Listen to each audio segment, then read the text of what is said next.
Hello and welcome, friends. I hope everybody's having a great day so far. If you are new here, welcome. And if you're back, welcome back. I greatly appreciate all of the ongoing support. This is my channel, Dragon's Jewel Creative Gems, and I'm Tegan. And I'm just going to get all those wonderful YouTubey stuff out of the way. If you haven't hit that subscribe button yet, please consider doing so. It's just down below. And if you like the content, please make sure you're hitting the like button on the videos. And of course, if you want to share some love down in the comments below, it's always greatly appreciated. And I absolutely love reading them.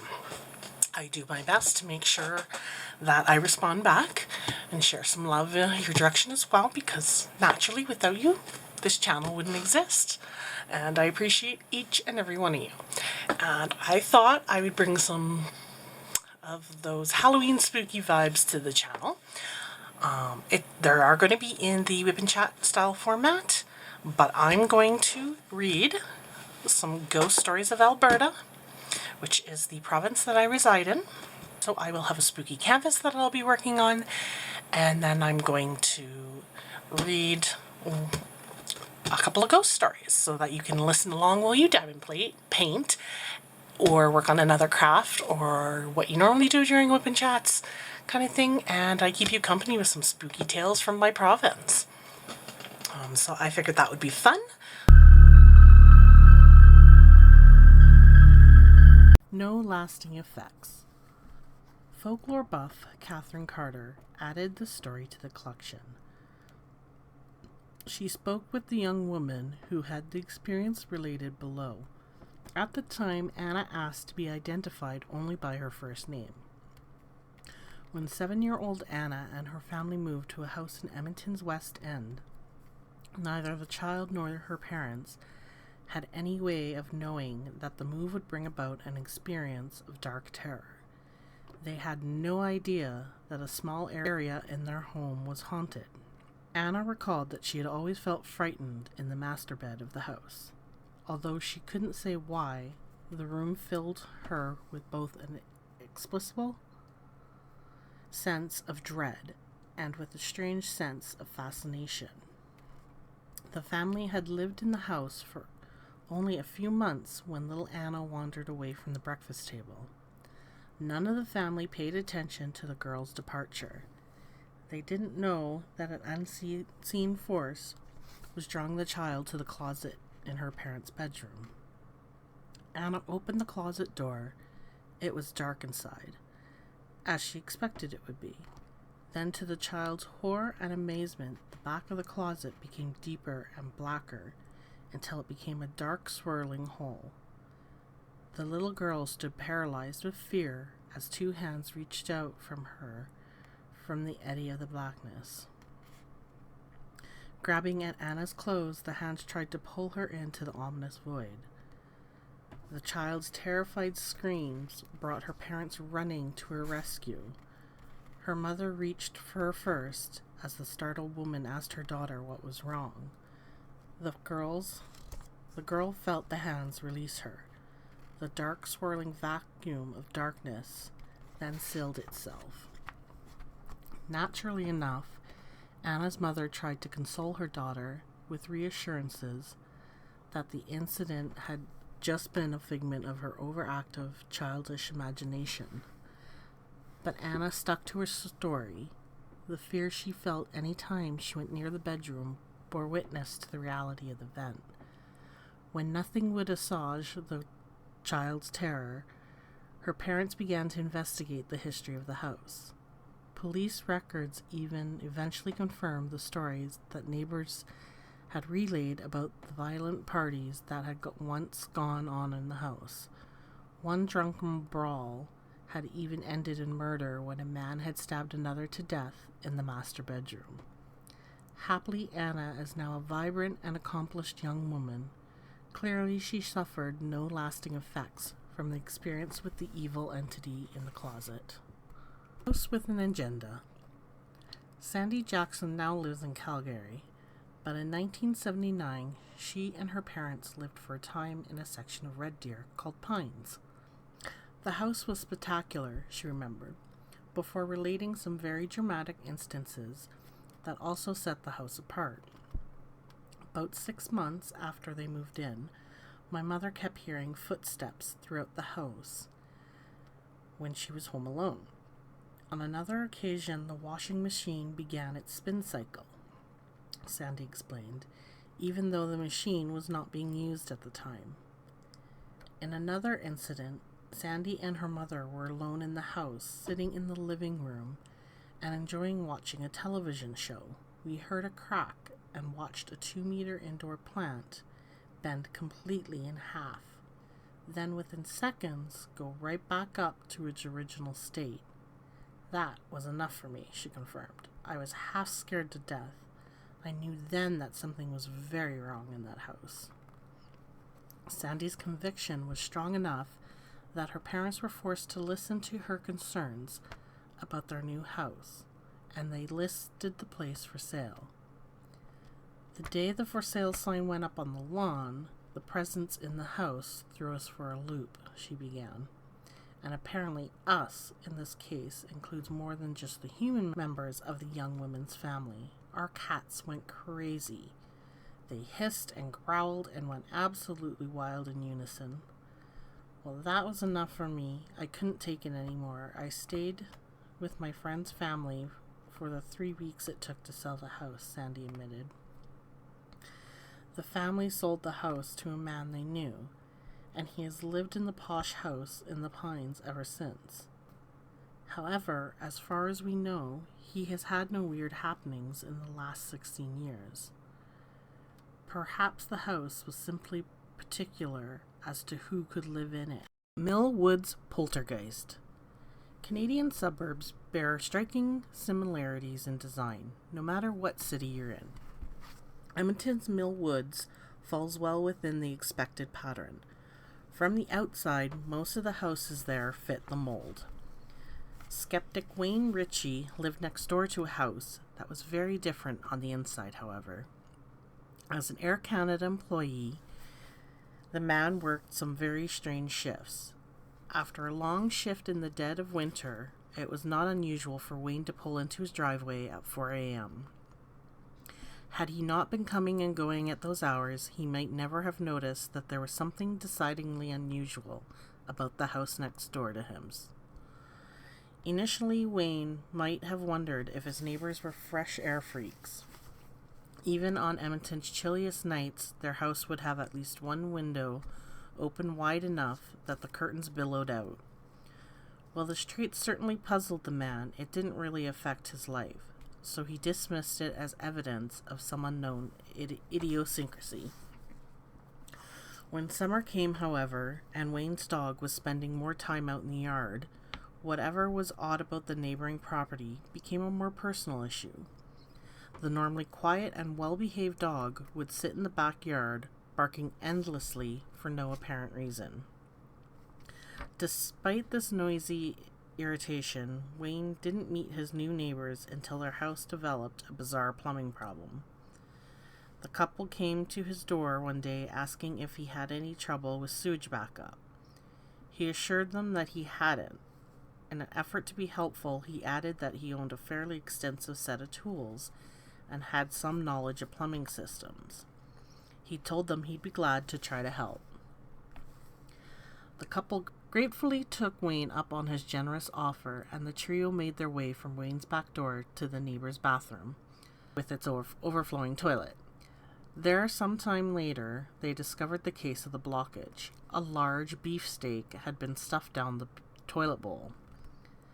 If the couple had been parents to a toddler, they might have looked for an unusual explanation, but as they were the only two people living in the house, and neither of them would have been foolish enough to purposely cause themselves such trouble, they were very puzzled. Wayne and his neighbors didn't see a lot of one another during the following months, but during the Christmas season, the couple invited Wayne to accept their hospitality and a holiday drink. He happily agreed to go, and the three sat chatting in the couple's living room for a time. The sound of dishes rattling in the kitchen caught Wayne off guard. He thought they were alone in the house. "You must have company," he commented, pointedly looking for an explanation. "Oh no," came the reply. "That's just Igor. He likes to stack the dishes." Responding to the puzzled look of their guest's face, the couple explained that Igor was their resident spirit. Although they'd never seen him, they were made very aware of his presence in their home by his mischievous acts. Igor's tricks were harmless, even childlike indeed. The couple surmised that it must be the spirit of someone very young. Not only were they not bothered at all by Igor's presence, they often enjoyed showing him off to friends and family as a novel house pet of sorts. As a skeptic, Wayne found their story only mildly amusing and certainly not convincing. This was, however, only his first visit to the house. Little did Wayne know that Igor had plenty of tricks left up his sleeve. More than enough to convince even the most hard-nosed doubter. On a return visit to the haunted house, Wayne excused himself from the living room and made his way down the hallway towards the bathroom. He noticed a large, cheerful-looking teddy bear propped up in a standing position in the hall. As he left the bathroom, he saw that the bear had fallen, and he had tried to prop it up in its original position. Several minutes and a great deal of frustration later, Wayne rejoined his hosts. No amount of propping was ever going to get that stuffed animal in an upright position. The bear was a ragdoll type, floppy legs that could never have supported its body. Who or what had made it stand just minutes before? Probably Igor, was the best answer that anyone could give. Igor also liked to redecorate. Wayne remembers seeing the basement recreation room virtually torn apart after the active spirit had made its way through it. Not only had heavy pieces of furniture been turned over, but a picture hung upside down on the wall. He didn't check the back of the picture at the time, but ever since, Wayne has wondered how it would have been physically possible to hang in that position, given that the wire and fasteners were undoubtedly fixed to the top of the frame. Whatever was at work in Wayne's neighbor's place was clearly gaining strength as time went on. What had once been at best a source of amusement, and at worst a nuisance, was now taking a toll on the quality of the couple's lives. After observing a typically Igor-like stunt, the man of the house cried out in displeasure, "Stop that, Igor!" That simple sentence, it seemed, was the turning point. As he shouted the exasperated order from his position at the top of the stairs, he felt a powerful push against his back. The force was strong enough to send him tumbling to the floor below. The couple decided that it was now time for Igor to leave.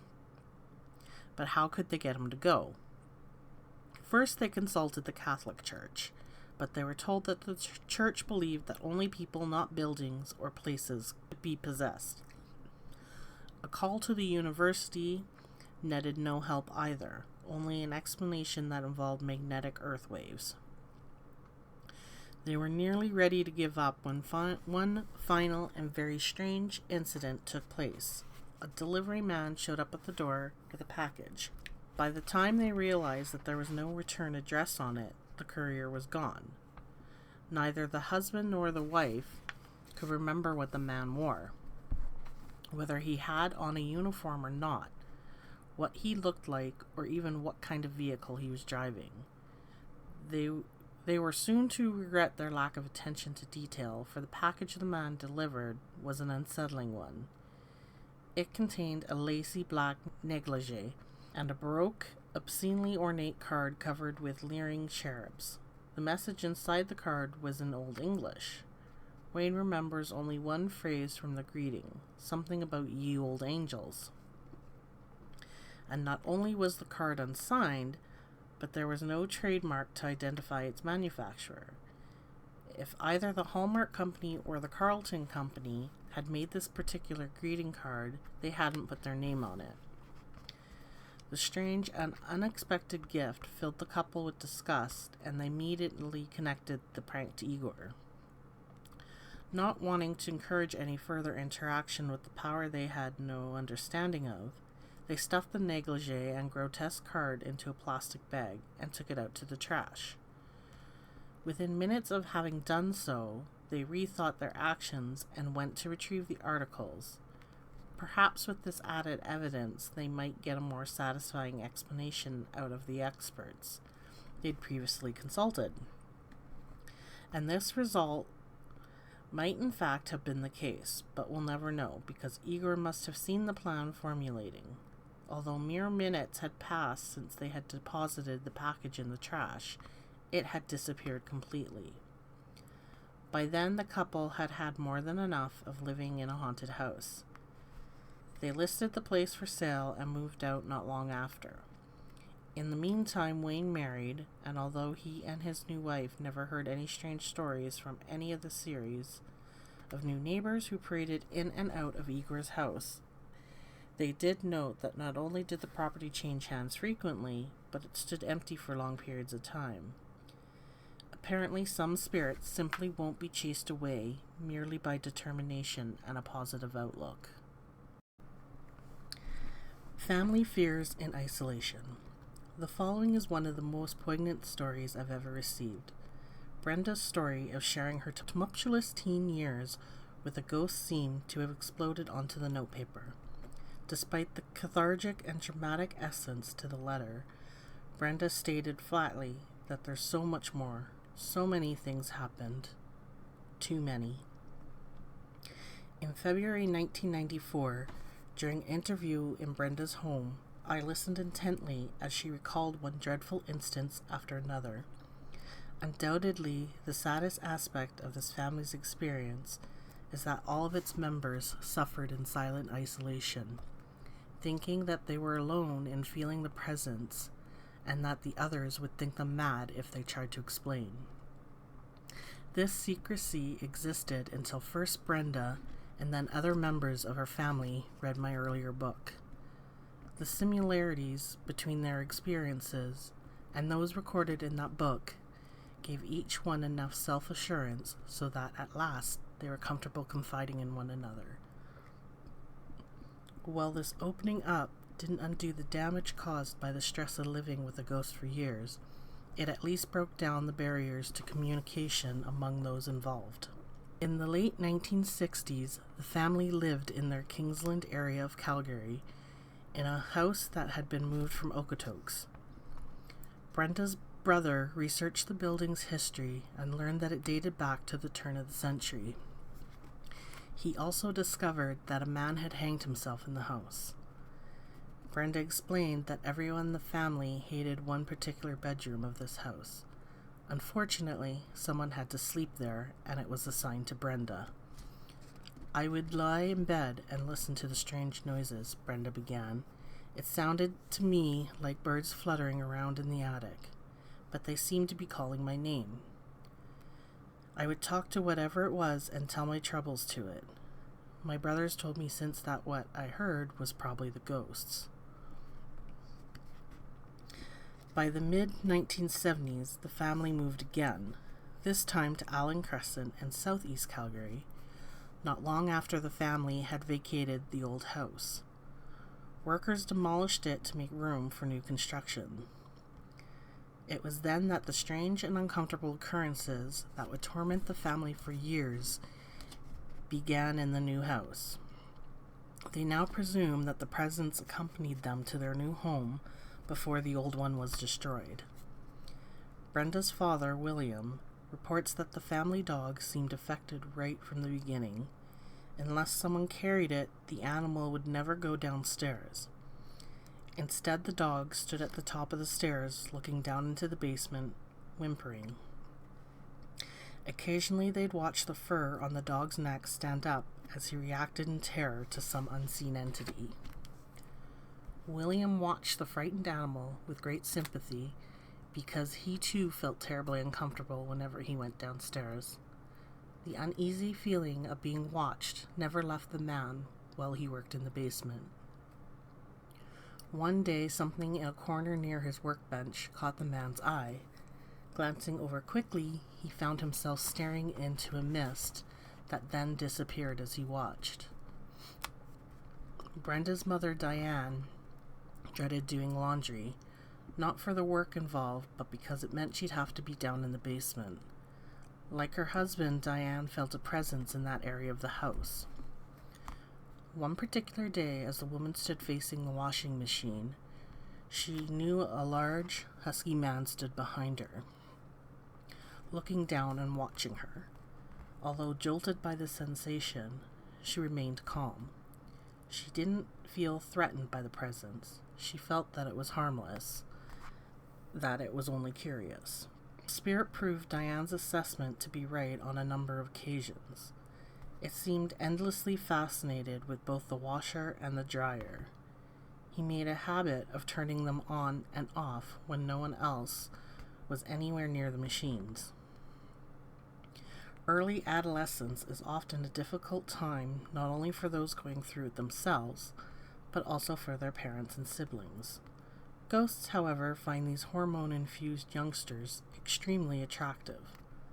Brenda's sister Lynn explains that she had just entered her teens when the family moved from the house in Kingsland.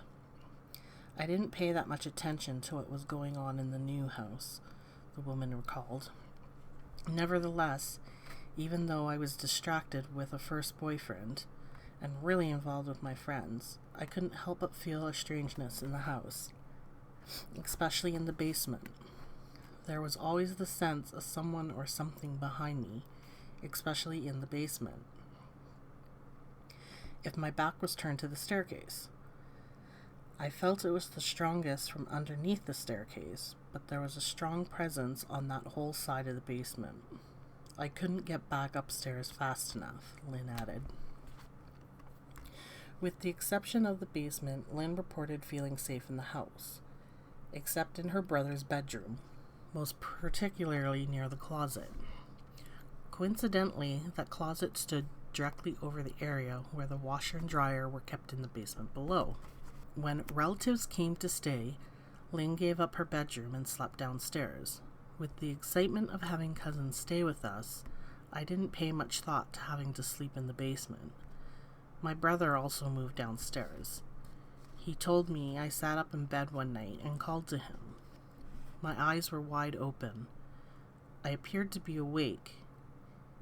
He asked me what was wrong, and I said nothing. It's okay. Then I slid back down. I have absolutely no memory of the event. Oddly, the visitor assigned to sleep in Lynn's room, the only room in the house where Lynn felt entirely safe, experienced disturbing nightmares there during his visit. While sleeping in my room, he came running into the living room, saying there was a spider on his arm. He was trying to shake it off. To me, it seems that the house was not pleased with the sleeping arrangements and wanted things back to normal. The company wasn't welcome. The house seemed mad, tense, Lynn explained. Nearly 20 years later, Lynn finds that the general layout of the house comes to mind easily, but that she has no recollection of certain areas in the basement. Lynn explained that the years of living with an unseen presence has taken a permanent toll on her. I still have a great fear of basements, she admitted, and then added a dramatic postscript to her narrative. I will always think of the house on Allen Crescent, not only the house we lived in, but the house that lived around and along with us. Listening to Brenda and Lynn tell of the family's experiences in the haunted house that the family called home, the terror that Brenda felt as a child clearly remains, even though she is now a grown woman with an adolescent daughter of her own. There was a sense of something moving along beside you when you were on the stairs, Brenda recalled. You never lost the feeling that someone was watching you. I knew it was a man. I could tell he was tall and muscular. It stared at me. Each one of us thought we were going crazy. One night, the washer and dryer were going on and off by themselves, and I could feel someone behind me. I turned around slowly. I saw a shadow on the floor, but there was nothing there to cast it, she recalled. Everyone hated one particular corner of the basement between the dryer and the freezer. Although the family dog clearly disliked whatever was in the basement of the house, it allowed Brenda to carry it downstairs to her bedroom on Christmas Eve. The dog refused to go downstairs, but stood whimpering and barking at the top of the stairs.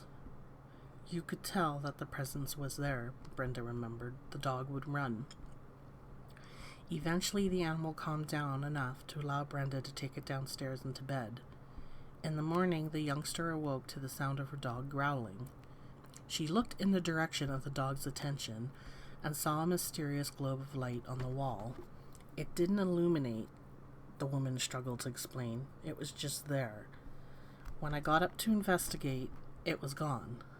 With a deep breath, Brenda continued, you could hear the man's spirit walking downstairs as though it had heavy work boots on. He had broad shoulders. When Brenda realized that the spirit might be the presence she heard from the attic of the old house, she spoke to the ghost. You're here, aren't you? She asked it, but got no reply. Living with the feeling of being constantly watched never left Brenda, and it made her extremely self-conscious and uncomfortable. It made me feel so dirty, she explained. I never had any privacy. It watched me get undressed and take a bath. Then it would do things to me, like take my birth control pills and put them under the bed or under the pillow. One night, as I lay in bed, I felt my hair being touched and tugged. I could feel the presence, and it felt like it was saying, no. I finally turned my head. There was no one there, but an impression as though someone had been sitting on the bed. When all these experiences became too much for the teenager to bear, she would yell at the ghost. It didn't speak. The communication was mind to mind. I would get a ha ha ha reaction. It's not much of a surprise that these experiences had a lasting influence on Brenda. I won't live in a place with a basement, she stated simply. As I looked around, I only then noticed that the fourplex where she lived with her husband and daughter was a bi-level building and therefore indeed had no basement. As I left the interview, I thanked the family not only for their hospitality that afternoon, but also for sharing their painful tales so candidly. They in turn thanked me for having created The Catalyst, my previous book of ghost stories, that had finally released all their family members from their dreadful secret. The Evil House in Irma. This ghost story traveled a long way to be included here. The incident occurred in Irma, near Wainwright, but was sent to me from a man in Alexander, Manitoba. He had been listening to a radio talk show from Brandon, on which I was a guest. This well-traveled tale is one of the most frightening and dramatic I've ever been told. In 1976, Shane Bates and his wife were young parents living in Virden, Manitoba. I was in the construction business and was called by a friend in Alberta to come out that way because there was lots of work available, Shane said. The family moved to Alberta, but for the first few months stayed with their friends rather than getting their own place right away. Then we decided to rent a house and stay at least until the work boom died away. We decided to rent a small house in Irma, mainly because it was close to Wainwright and the rent was unusually cheap. I think they were asking about $100 a month, Shane remembered. He noted that the figure compared very favorably to other rents in the area, which generally ran about $250 to $350 per month. Saving money was important to the young couple because although still just in their 20s, they had a family of 4 children, in addition to the family dog, a Chihuahua. We were due to move into the house on the 1st of August, 1976. The local real estate company handling the rental gave us permission to move in the last week of July, observed the husband. My wife and I decided to spend the first night without the children as we were painting inside the house. We left our children with our friends in Wainwright. They did, however, take the family pet with them. The dog was a very brave and loyal dog, even though he only weighed about 10 pounds. We hadn't moved any furniture in yet, so we were going to sleep on air mattresses on the floor. Nothing unusual had been noticed all day while we were cleaning and painting. About 10 o'clock, we decided to lay down for the night. As we laid there for a short while, I was aware of voices from somewhere. It sounded like several people in low conversation. We couldn't understand the words, but were aware of the drone of talking and the odd sounds of laughter. Animals often seem to have a more accurate sense of a paranormal presence than humans do, and this was certainly the case in this haunted house. The dog began to bark and whine and shiver. He ran to the basement and barked loudly while trembling and howling like I'd never heard him do before. I got up and looked out the windows. All was dark and no one was around. Confused and concerned, Shane decided to investigate further. While I opened the door to the basement, the dog yelped and ran to my wife in bed. I closed the basement door. The dog was now letting out a long, mournful howl, which was eerie in itself. Shane took the time to explain that this sort of behavior was completely out of character for the family pet. This dog, which would normally attack a 150-pound German Shepherd, was reduced to a shaking, whining lump under the blankets. I called to the dog to come, and normally he would have leapt up barking and growling. This time, however, the dog would not leave the safety it felt it had found huddled in the bedding beside my wife. My wife and I were now hearing knocking sounds on the walls and on the floor. I went to the outside door and looked, but there was no sign of anybody. Suddenly the banging got louder. In fact, my wife sprang from her mattress as a very loud bang struck directly beneath her from below. The whole scenario had become utterly terrifying. The voices were louder now, but still not audible. Although they sounded angry, the banging increased in volume and amount. We could actually feel the vibrations of the blows through the floor. Not surprisingly, Shane added, my wife and I were suddenly overcome by a tremendous fear. We were no longer curious or puzzled. We were now terrified. Shane reached down and grabbed his very last bit of courage. In a last effort of bravery, I threw open the basement door and yelled, "Who are you? What do you want?" The door slammed shut with such force the bang of the impact was ear-piercing. The dog had now attempted to exit by diving at a window and was urinating everywhere. The feeling of dread and danger was overwhelming. I yelled to my wife, "Come on now." I raced to the outside door and we left. The dog beat us to the door. We piled into the car and got away. It was a very long time, hours, before we calmed down. The Bates family knew that there was no way they could ever call that haunted house home, so they went about canceling the arrangements they'd made. The next day, I called the real estate company and told them that we decided not to take the house. Shane recounted. They were very calm and promised to return our rent. Perhaps reinforced by the company's response, Shane questioned the rental agent as discreetly as he could. He asked if there had ever been reports of unusual happenings from previous tenants. The lady seemed very guarded about her answer, but said a lot of people had come and gone through the house over the last several years. Most didn't stay more than a month, he remembered her revealing. The terror-filled evening cost the Bates family some sheets and blankets. I didn't return for her bedding. I just couldn't muster enough courage to go in that house again. Now, 20 years later, the dreadful experience is still fresh in Shane Bates' mind, and it is still just as confusing to this day. I don't know what caused the commotion, but I know what I heard, and so does my wife. Whatever it was didn't want us there, he noted. A sad postscript to the story attests to the horrors those two young people and their little dog suffered. As Shane recalled, the dog reacted slightly differently than us. It seemed as soon as we left the house, the dog returned to normal. In fact, that brave little dog was killed in a fight with a dog that outweighed him by 100 pounds about a year after his experience in 76. The humans, however, took longer to recover from that experience.